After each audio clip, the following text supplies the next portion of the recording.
Salut Aurélien, j'espère que tu vas bien. Je voulais parler avec toi aujourd'hui d'expérience candidat.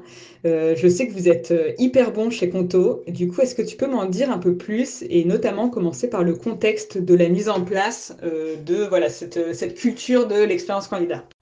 Hello Inès, ça va, merci, j'espère que toi aussi. Je te confirme en effet que chez Conto, l'expérience candidat est hyper importante, parce qu'on considère que c'est au moins tout aussi important que l'expérience client. Alors c'est un sujet qui est très très large. Ce qu'on a particulièrement isolé, c'est surtout le fait de répondre le plus rapidement possible à toutes les candidatures qu'on reçoit.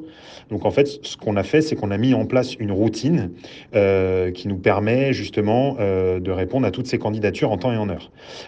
Par ailleurs, pour nous, il est beaucoup plus efficace d'aller voir dans son stock de candidats, donc son stock de candidatures, avant d'aller chasser à tout va sur LinkedIn ou autre. Surtout qu'il y a une partie significative de nos recrutements qui sont faits grâce justement à ces candidatures entrantes.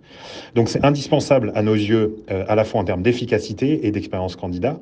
Et on a mis en place cette routine dès le départ. Donc c'était déjà le cas quand on était au moins de 5, je dirais, toujours dans un souci d'expérience candidat et de l'efficacité de notre travail. Et c'est aussi tout aussi adapté, je dirais, à la taille de notre équipe, puisqu'on est maintenant environ 25 personnes. Et est-ce que tu peux m'en dire un peu plus justement sur la routine que tu as mise en place et quelles sont les personnes impliquées? Oui, bien sûr. Alors, c'est toute l'équipe recrutement qui est impliquée, des talent acquisition managers jusqu'aux managers d'équipe. Donc, on a commencé par mettre en place un standard en matière de temps de réponse. On s'est dit qu'il fallait qu'on réponde à tout le monde dans un délai maximum de 48 à 72 heures. Et pour ce faire, on a mis un rappel dans l'agenda de tout le monde pour enlever justement cette charge mentale.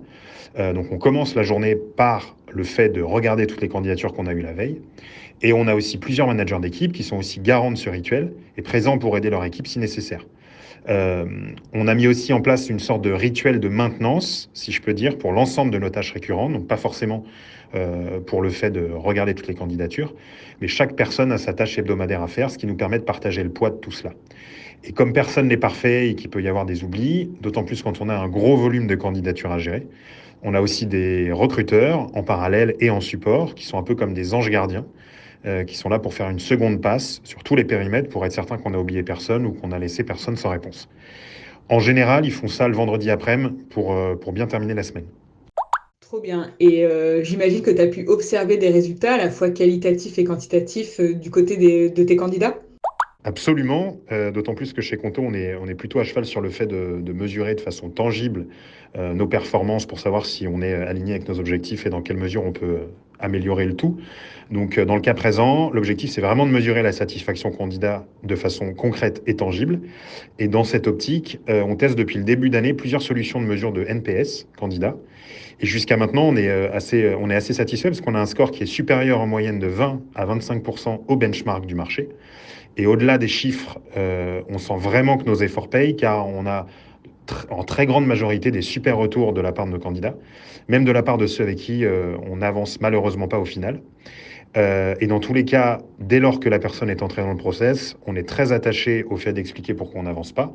Donc on trouve qu'il n'y a rien de pire que d'avoir un simple non sans explication. Je pense qu'on a tous fait l'expérience de ça en tant que candidat dans notre vie. Et on sait à quel point c'est très désagréable. Donc raison pour laquelle on met un point d'honneur à toujours expliquer les raisons de façon détaillée, d'autant plus que ça peut aussi être un bon moyen pour les candidats d'être encore plus en position de réussite dans leur prochain process. Il faut avouer que c'est pas toujours facile de faire un retour négatif à quelqu'un avec qui on a commencé à créer des liens, de sentir la déception. Et c'est toujours agréable d'avoir le sentiment, en tant que recruteur, d'avoir contribué à les aider au moins un peu dans leur recherche. Super clair. C'était super riche comme échange. Merci beaucoup Aurélien et puis à bientôt.